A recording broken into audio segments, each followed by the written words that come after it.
자, 이번에는 그 상하함수 나머지 부분, 이제 상하함수 정의로부터 이제 유도가 되는 몇 가지 중요한 성질들을 좀 볼 건데, 자, 첫 번째로 상하함수의 부호를 먼저 볼 겁니다. 자, 우리가 어떤 각을 나타내는 동경이 몇 사분면에 위치하냐에 따라서 이제 상하함수의 부호가 좀 달라지거든. 자, 일단 우리가 아까 전 상하함수의 정의를 쓸 때 사인은 거리분의 y좌표, 코사인은 거리분의 x좌표, 탄젠트는 x좌표분의 y좌표 이렇게 배웠습니다. 자, 근데 거리라는 거는 무조건 부호가 뭐죠? 거리는 무조건 부호가 양수예요. 그죠? 네, 거리는 무조건 양수고 x좌표랑 y좌표는 이게 몇 사분면에 존재하냐에 따라서 부호가 양수가 될 수도 있고 음수가 될 수도 있습니다. 자, 그럼 요걸 한번 따져보자. 자, 동경이 일사분면 위치에 있어요. 동경이 일사분면 위치에 있을 때 일사분면 위에 이 동경의 점 하나를 찍으면 이 점피의 x좌표는 양수가 될 거고 y좌표가 양수가 되겠죠. 그래 안 그래요? 일사분면 x좌표, y좌표 모두 양수입니다. 이사분면은 x좌표는 뭐가 돼요? x좌표는 음수가 되고 y좌표가 양수가 되겠죠. 그죠? 3사분면 어떻게 돼요? x좌표도 음수고 y좌표도 음수가 나온다. 4사분면 어떻게 돼요? x좌표는 플러스고 y좌표는 음수가 나오게 되겠어요. 그죠? 네. 자, 그럼 이제 요걸 가지고 우리가 부호를 한번 따져볼 건데, 자, 일사분면을 나타내는 각이 있을 때 그 각에 대한 사인, 코사인, 탄젠트의 부호를 생각해보자. 그러면 거리는 무조건 양수니까 거리분의 y좌표 양수, 거리분의 x좌표 양수, x좌표 양수, y좌표 양수니까 사인, 코사인, 탄젠트가 모두 양수가 되겠죠. 그죠? 따라서 일사분면에서는 모든 녀석이 양수예요. 그래서 일사분면에서는 모든 녀석이 양수다. all 모든 녀석이 양수다라고 생각해 주시면 됩니다.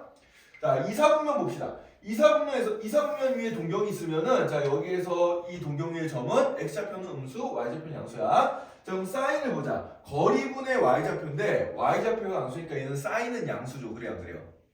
그죠? 사인은 양수야. 근데 코사인은 어때? 거리분의 x좌표인데 x좌표가 음수니까 얘는 음수가 나오겠죠. 그죠? 마찬가지로 탄젠트는 어때요? 역시 음수가 나온다. x좌표가 음수고 y좌표가 양수이기 때문에. 따라서 이사분면에서는 뭐만 양수냐면은 사인만 양수가 되겠어요. 이사분면에서는 사인만 양수고 나머지는 다 음수야. 자, 그럼 3, 4분면 보자. 둘 다 마이너스니까 거리분의 y좌표 음수죠. 거리분의 x좌표 음수죠. 근데 탄젠트는 뭐야? x좌표분의 y좌표 음수분의 음수니까 얘는 양수가 됩니다. 따라서 이 3, 4분면은 탄젠트만 양수가 되겠죠. 탄젠트만 양수. 그럼 4, 4분면 어떻게 될까? 거리분의 y좌표 사인 음수죠. 그죠? 거리분의 y좌표 음수, 거리분의 x좌표 코사인 값은 양수입니다. 탄젠트 x좌표분의 y좌표는 플러스분의 마이너스니까 음수가 돼요. 따라서 4, 4분면에서는 뭐만 양수다? 코사인만 양수다. 이렇게. 그래서 몇 사분면에 있냐에 따라서 상관함수의 부호가 이렇게 달라지는데 요걸 이제 우리가 외울 때는 어떻게 외워주면 되냐면 자, 얼싸안고 이렇게 외우면 돼요. 얼싸안고. 알겠죠? 얼싸안고, 얼싸탕고, 얼싸안고 이렇게 외워주면 된다. 오케이? 왜? 선생님도 이렇게 외웠어. 프리허그 공식 이렇게 외워두면 되겠습니다. 그래서 1사분면부터 시작해가지고 올 모두 다 양수, 2사분면 사인만 양수, 3사분면 탄젠트만 양수, 4사분면은 코사인만 양수 이렇게 외워두면 되겠어요. 이걸 뭐라고 외운다? 얼싸안고 이렇게 외워주면 된다. 자, 그래서 요거에 관련된 문제는 크게 어려운 문제가 없기 때문에 여러분들이 108쪽에 있는 문제는 어렵지 않게 풀 수 있을 겁니다. 조금 이따 풀이 시간 줄 테니까 그때 한번 풀어보도록 하고요. 자, 그 다음에 이제 어려운 게 이제 나왔습니다. 자, 109쪽 상관함수 사이의 관계. 요게 이제 조금 어려운데요. 자, 여기서부터 어렵진 않고 좀 잘 봐. 여기서부터 이제 약간씩 어려워집니다. 자, 일단 상관함수 사이는 크게 이제 우리가 기본적으로 두 가지의 관계가 있는데, 자, 첫 번째식 탄젠트 세타는 코사인 세타분의 사인 세타랑 값이 똑같다는 얘기요. 요건 지난 시간에도 했지만 여기 우리 정의를 보자 이렇게 돼 있는데, 자, 그럼 여기서 이 정의로부터 우리가 코사인 세타분의 사인 세타를 계산해 보면은 얘는 얼분의 x분의 얼분의 y가 되고 번분수니까 분모분자에다가 똑같이 얼을 곱해서 정리해주면은 x분의 y가 되는데 이 녀석이 탄젠트 세타랑 지금 값이 똑같단 말이에요. 그죠? 네, 그래서 탄젠트는 뭐랑 똑같구나? 코사인분의 사인이랑 똑같구나. 자, 그래서 상관함수의 첫 번째 관계식 탄젠트는 코사인분의 사인이다. 이렇게 이제 알아두면 되겠습니다. 자, 그 다음에 두 번째 관계식, 이 녀석이 훨씬 더 중요한데요. 둘 다 중요하지만 이 두 번째 녀석에 관련된 문제가 정말 많이 나옵니다. 자, 얘는 뭐냐면은 코사인의 제곱과 사인의 제곱을 더해주면 얼마가 된다? 항상 1이 된다. 세타가 몇 도든지 간에 상관없이 무조건 1이 된다는 성질이 있어요. 자, 일단 여기서 여러분들이 그 표기법을 하나 공부를 해야 되는데, 자, 여기 코사인하고 여기 제곱이 여기에 붙었어. 제곱이 여기에 붙었는데, 이건 의미가 뭐냐면은, 원래는 예를 들어서 이런 거예요. 사인 세타를 통째로 제곱해준 거. 그러니까 사인 세타를 통째로 제곱해준다는 얘기는 얘가 사인 세타라는 녀석을 두 번 곱해준 거거든요. 이렇게 두 번 곱해준 건데, 이걸 제곱을 맨날 표시하니까 가로치고 제곱을 표시하기가 너무 귀찮아. 그래서 앞으로 얘를 줄여가지고 제곱 위치를 요 세타 앞에다가 여기다 쓸 거다라고 약속을 하는 거예요. 알겠어요? 네, 그래서 사인과 코사인을 제곱할 때는 제곱 위치를 어디다 적는다? 여기다 적는다라는 거 잘 알아두고, 그럼 선생님 여기다 적으면 안 되나요? 얘랑 얘는 의미가 다릅니다. 얘는 뭐냐면은 사인 세타를 구해가지고 걔를 두 번 곱한 거고요. 얘는 요 각만 제곱을 해준 거야. 자, 예를 들어서 사인 30도에 가로치고 제곱을 해준 거는 사인 30도가 2분의 1이니까 결국 2분의 1을 두 번 곱해준 게 되는 거고요. 사인 30도의 제곱은 이 30도를 먼저 제곱하면 900도가 되잖아. 그치? 얘는 사인 900도의 값을 구해라. 이런 문제랑 똑같은 거예요. 그래서 이거 구분을 해줘야 됩니다. 그래서 보통 우리가 똑같은 상함수를 두 번 곱할 때는 가로치고 제곱을 하기가 귀찮으니까 제곱 위치를 어디다 적나? 요 각 앞에 여기다가 붙여준다. 알겠죠? 헷갈리지 말고 잘 기억해두세요. 그래서 어떤 코사인 세타랑 사인 세타 어떤 각에 대해서 코사인 값과 사인 값을 제곱을 해가지고 더해주면 무조건 1이 되는데, 얘는 증명이 굉장히 간단해요. 저기 있는 거 갖다 써올게. 자, 코사인은 거리분의 x좌표니까 얘는 얼분의 x를 통째로 제곱해주게 될 거예요. 자, 사인은 얼분의 y죠, 그죠? 따라서 얘는 얼분의 y 전체의 제곱이 되는데, 얘를 계산해주면 얼제곱분의 x제곱 더하기 얼제곱분의 y제곱이 될 거고, 얘는 통분시켜주면 얼제곱분의 x제곱 더하기 y제곱이 되는데, 아까 우리 거리 구하는 공식 이거 봅시다. 원점과 점피 사이의 거리는 얼은 루트 x제곱 더하기 y제곱이니까 얼제곱은 x제곱 더하기 y제곱이 되잖아. 그래 안 그래? 그죠? 그래서 여기 x제곱 더하기 y제곱 대신에 얼제곱을 넣어주면은 분모 분자가 똑같아져서 얼마가 돼요? 항상 1이 나온다. 이 각이 몇 도든지 간에 상관이 없어요. 무조건 1이 된다. 그래서 이 공식은 우리가 삼각함수의 제곱 공식이라고 얘기해줘요. 제곱 공식. 자, 이 제곱 공식은 여러분들이 필수로 암기를 해놔야 됩니다. 알겠죠? 네, 정말 시험에 잘 나옵니다. 자, 그래서 우리가 삼각함수의 사이의 관계를 배웠고요. 자, 그러면은 이제 지금까지 배운 걸 총 종합을 해가지고 거기 밑에 있는 문제들을 좀 풀어보자 한번. 자, 이제 정의는 다 외웠을 테니까 좀 지울게요. 자,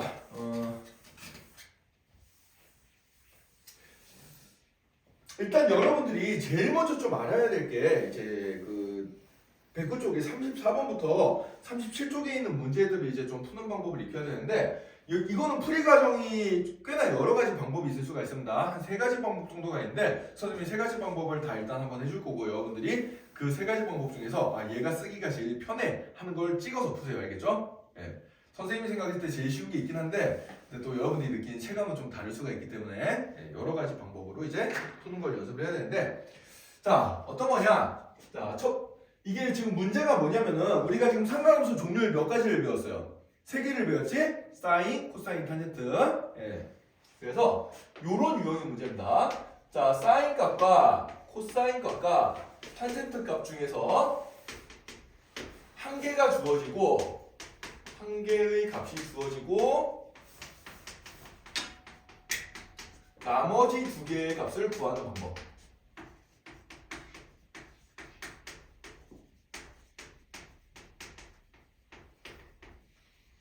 구하는 방법. 자, 요거를 이제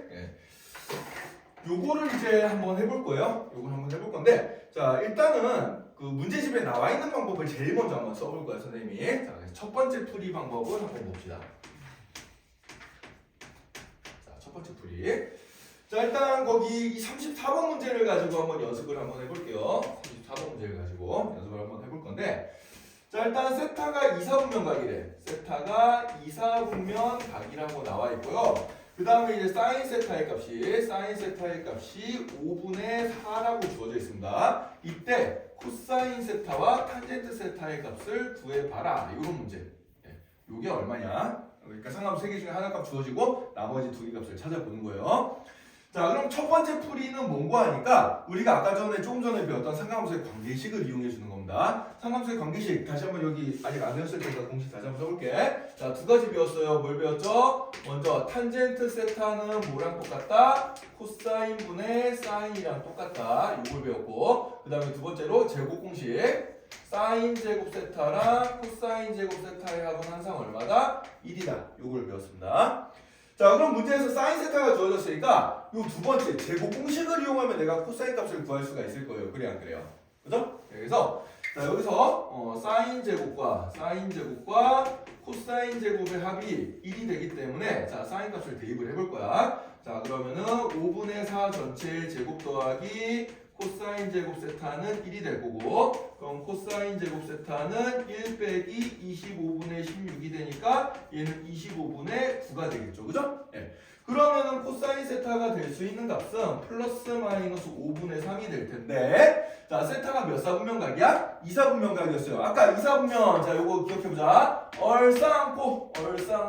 자, 요거 비교해보면은 2사분면에서는 뭐만 양수예요? 사인만 양수란 말이야. 코사인은 음수가 되겠죠. 그래서 세타는 2사분면 각이므로 따라서 코사인 세타의 부호는 음수가 돼야 되기 때문에 따라서 코사인 세타는 얼마가 되겠다? 마이너스 5분의 3이 되겠다. 이렇게 이제 코사인 값을 구해주면 됩니다.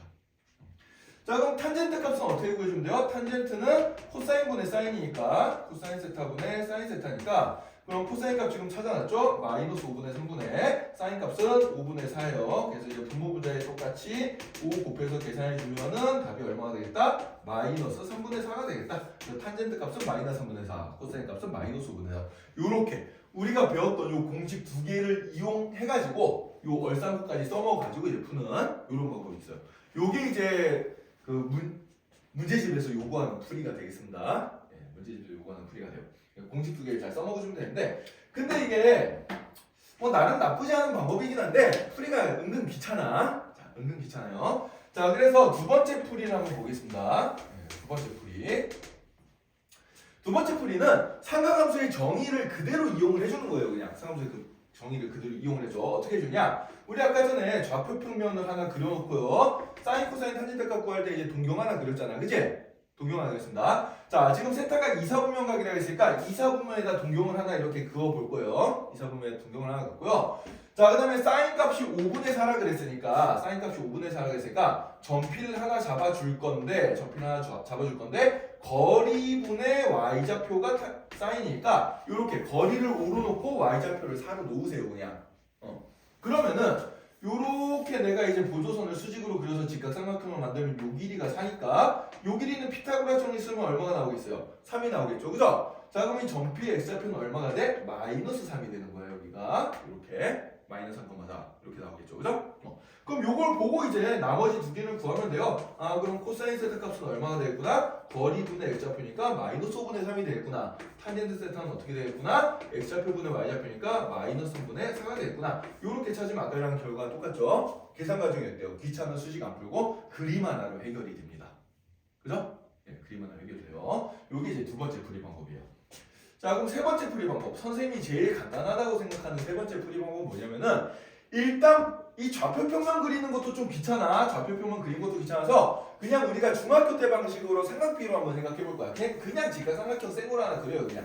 그냥 직각삼각형 하나 생으로 그리고 여기 세타 써주고요. 그럼 사인은 요게 사인이잖아. 그치? 요게 사인이니까 사인이 5분의 4니까 이 길이를 5로 놓고 요 길이를 4로 놔. 그럼 피타고라스 써주면 요 길이 얼마가 돼? 3 되지. 그치? 3 되니까 요 그림을 가지고 코사인 세타를 일단 쓰세요. 코사인 세타는 그럼 요거니까 5분의 4. 그 다음에 탄젠트 세타도 써. 탄젠트는 이거분의 이거. 요거죠? 3분의 4 해준 다음에 그 다음에 이제 마지막으로 2사분면각이라 그랬으니까 얼싸탕코를 생각해보면 2사분면에서는 사인만 양수야. 그럼 코사인과 탄젠트는 둘 다 음수니까 여기 마이너스 9를 붙여주면 되겠네. 요렇게 풀어주면 됩니다.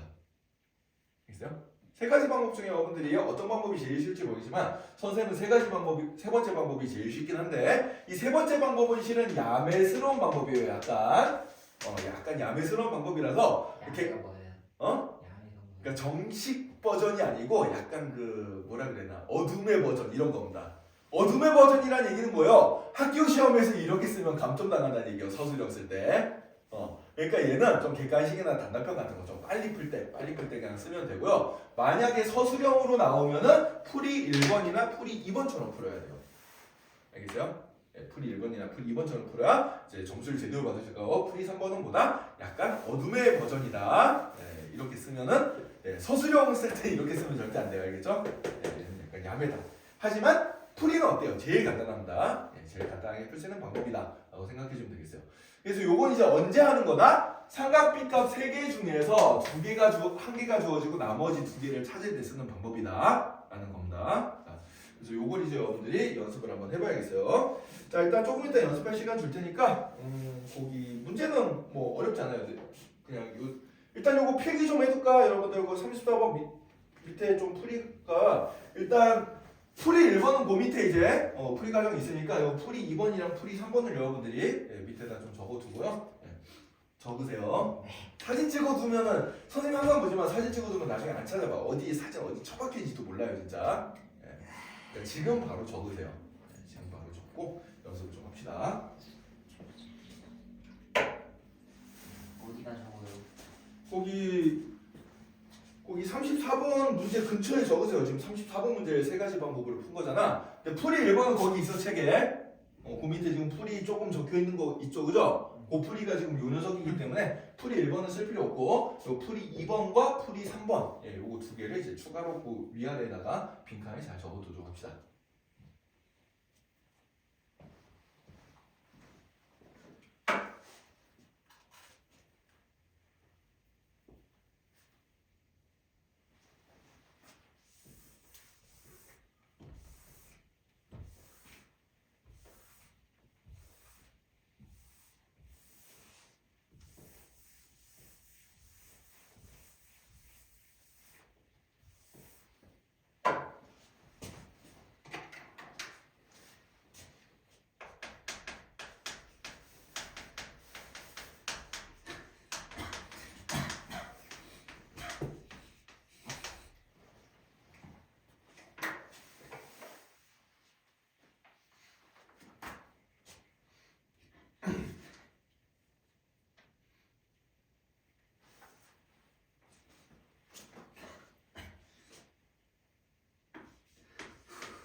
자, 다 적었나요?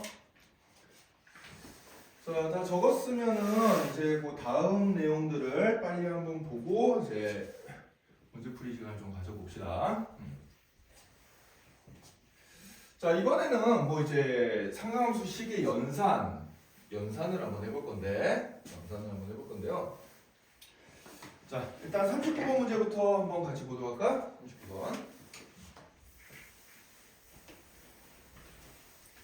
자, 39번 문제를 보면은 1 더하기 사인 세타분의 코사인 세타 더하기 1 마이너스 사인 세타분의 코사인 세타 이 녀석의 값을 간단하게 만들어봐라. 이런 문제예요. 자, 일단 이게 분수끼리 더해져 있으니까 우리가 제일 먼저 해야 될 게 뭐야? 분수끼리 더하거나 뺄 때는 통분을 해야 된다. 자, 이제 통분하는 방법 다 알죠? 통분은 어떻게 해줘요? 일단 분모끼리 곱합니다. 분모끼리 곱하고 1 더하기 사인 세타 곱하기 1 빼기 사인 세타 분의 x자로 곱해서 더해주면 되겠죠. 그래서 코사인 세타 곱하기 1 마이너스 사인 세타 그 다음에 더하기 코사인 세타 가르고 1 더하기 사인 세타 이렇게 x자로 곱해서 더해주면 되겠다. 자, 그럼 얘를 정리를 해보면은 자, 분모는 이제 합차 공식이죠. 1 더하기 사인 세타 1 빼기 사인 세타가 앞에 거 제곱 빼기 뒤에 거 제곱을 해주면 돼요. 그래서 앞에 거 제곱은 1이고 뒤에 거 제곱은 사인 제곱 세타가 되겠죠. 자, 1 빼기 사인 제곱 세타 이렇게 적어주면 되고요. 자, 이거 분배법칙 써서 이제 계산해 보면 코사인 세타 마이너스 코사인 세타 곱하기 사인 세타 더하기 그 다음에 또 여기도 분배법칙 써주면 코사인 세타 더하기 코사인 세타 곱하기 사인 세타 이렇게 되는데 자 여기 마이너스의 코사인 세타 사인 세타랑 플러스의 코사인 세타 곱하기 사인 세타가 플러스 마이너스 상쇄돼서 날아갈 겁니다. 자 그 다음에 이 분모를 잘 보면은 이 분모를 잘 보세요. 자 우리가 아까 제곱 공식 사인 제곱과 코사인 제곱의 합은 무조건 얼마다? 무조건 1이다. 그럼 이거 하나 이항시켜주면은 사인 제곱을 이항시켜보세요. 그럼 1 빼기 사인 제곱 세타는 뭐가 되겠어요? 얘는 코사인 제곱 세타가 되겠죠. 그죠? 네, 그래서 분모가 코사인 제곱이랑 같은 거예요. 자 그래서 얘를 이제 제곱 공식을 이용해서 분모를 변형해주면은 코사인 제곱 세타분의 코사인 세타가 될 거고 그럼 분모 분자에 코사인이 하나씩 약분이 되니까 최종적인 답은 뭐가 되겠어요? 코사인 세타분의 1 이렇게 이제 답이 나오게 되겠죠. 그죠? 네, 이런 식으로 제곱 공식을 이용해가지고 우리가 식을 간단하게 만들 수 있다라는 겁니다. 자 그래서 계속 이렇게 제곱 공식 이용하는 문제들을 좀 풀어볼 거예요. 자 그 다음에 그 다음 장을 한번 봅시다. 그 다음 장. 자 43번 문제 한번 볼까요? 110페이지 43번. 자 43번 문제를 보면은 그 위에 사인 세타와 코사인 세타의 합이 2분의 1일 때 사인 세타와 코사인 세타의 곱한값이 얼마냐 얘를 찾아보라는 문제가 되겠습니다. 자 그러니까 더한 값이 주어지고 사인과 코사인의 합이 주어지고 사인과 코사인의 곱을 찾아보는 문제인데 근데 이런 건 이제 우리가 곱셈 공식에서 많이 풀어봤던 문제잖아. 그래 안 그래? 그죠? 곱셈 공식에서 많이 풀어봤던 문제인데 이런 문제를 풀 때 항상 여러분들이 생각해야 될 거는 디폴트 옵션이 있어요. 예, 무조건 우리가 써먹어야 되는 디폴트가 하나 있는데 그게 바로 뭐야? 사인 제곱과 코사인 제곱의 합이 얼마다? 1이다. 이걸 써먹어야 된다. 그래서 여러분이 이해를 좀 돕기 위해 좀 쉽게 생각하면 사인을 그냥 줄여서 S라고 쓰고 코사인을 줄여서 그냥 C라고 쓰면은 그렇게 치환해 써보면 얘는 S 더하기 C가 2분의 1이고요. 그 다음에 이 디폴트 자 요 녀석 무조건 먹힌 녀석이야. 사인 제곱 더하기 S 제곱 더하기 코사인 제곱 C 제곱이 무조건 1이에요. 그럼 제곱 더하기 제곱의 값을 알고 그냥 더한 값을 알면 곱셈 공식을 쓰면 곱한 값이 나오겠지. 그래 안 그래? 그죠? 어떻게 쓰는 거죠? S 제곱 더하기 C의 제곱은 어떻게 준다? S 더하기 C 전체 제곱에다가 2 곱하기 S 곱하기 C 요거잖아. 그래 안 그래? 그죠? 여기다 넣어주면 돼요. 그럼 1은 2분의 1의 제곱 4분의 1 빼기 2 곱하기 S 곱하기 C니까 그럼 ESC는 뭐가 되겠어? 넘기고 넘겨주면 4분의 3이 되겠죠. 따라서 SC는 얼마가 돼? 8분의 3이 되겠지. 그치? 따라서 사인과 코사인 곱한 값은 얼마가 되겠구나? 8분의 3이 되겠구나. 이렇게 푸는 겁니다. 자 그래서 곱셈 공식을 써먹으면 되는 문제인데 자 이게 문제에 안 나와 있단 말이야. 이게 문제에 안 나와 있어도 무조건 있구나 하고 써주면 되는 거예요. 그래서 더한값 곱한값 얘기 뭐 이런 거 곱셈 공식 비스무리한 문제가 나오면은 사인 코사인에 대해서는 이 녀석이 무조건 성립하는 거기 때문에 얘를 이용해서 풀면 되겠다라고 생각해주면 됩니다. 이해됐나요? 예. 자 그럼 요것만 알면 그 다음 문제는 그렇게 크게 어려운 게 없기 때문에 여러분들 110페이지 끝까지 이제 쭉 풀어볼 수 있을 겁니다. 자 오늘 진도는 여기까지 나갈 거고 지금 남은 시간 동안 거기 문제 좀 풀고요. 숙제는 그럼 어디까지가 되겠어요? 숙제는 113페이지까지 풀어오는 게 숙제가 되겠죠. 그죠? 네, 113페이지까지 풀어오는 게 숙제가 될 거고요. 자 그 다음에 우리가 진도가 조금 느릴 것 같아가지고 당분간 토요일에 진도를 계속 나갈 건데 토요일은 저기 그 앞에 반 애들이랑 이제 합반 수업을 하잖아. 그래서 앞에 반 애들이랑 합반 수업을 할 때는 뒤쪽에 등차 수열부터 우리가 진도를 좀 나갈 겁니다. 네, 뒤쪽에 수열 파트. 수열 파트는 상하함수 몰라도 진도 나가는데 전혀 지장이 없어요. 네, 그래서 수열 파트 따로 나가면서 상하함수 파트 또 따로 나갈 거니까 그렇게 이제 앞뒤로 좀 나가면서 당분간 병행을 할 거다라고 알아두고 있으면 되겠습니다. 자, 그럼 남은 시간 동안 문제를 좀 풀자.